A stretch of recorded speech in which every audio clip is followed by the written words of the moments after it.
এ দিদি, তোর মেসেজ এসছে। দেখ দেখ একটু দেখ। পাক্কা দেখবো তো।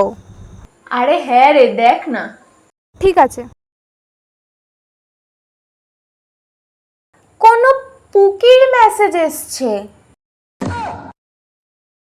লিখেছে আই মিস ইউ। দাঁড়া, বাবাকে গিয়ে আমি এক্ষুনি বলছি। আসলে ওগুলো না স্প্যাম মেসেজ, ওগুলো ভুলভাল, ওগুলোতে হাত দিতে হবে না। হ্যাঁ, স্প্যাম মেসেজ মানে? ভুলভাল ওগুলো দেখবি, ডিলিট করলেও ডিলিট হয় না, বুঝেছিস তো? কি বলিস, এগুলো ডিলিট করা যায় না? তুই কি আমাকে পাগল ভেবেছিস?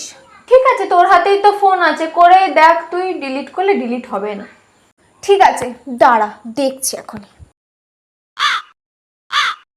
এই তো, এই তো ডিলিট হয়ে গেল। দাঁড়া, এবার বাবাকে গিয়ে বলছি আমি। বাবাকে গিয়ে কি বলবি?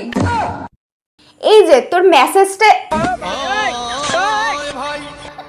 একদিন গেলাম সিনেমা দেখতে, আর রিক্সা থেকে নেমে দেখি হলে একটি সুন্দরী মেয়ে দাঁড়িয়ে আছে। হঠাৎ দেখি সেই মেয়েটির চোখে আমার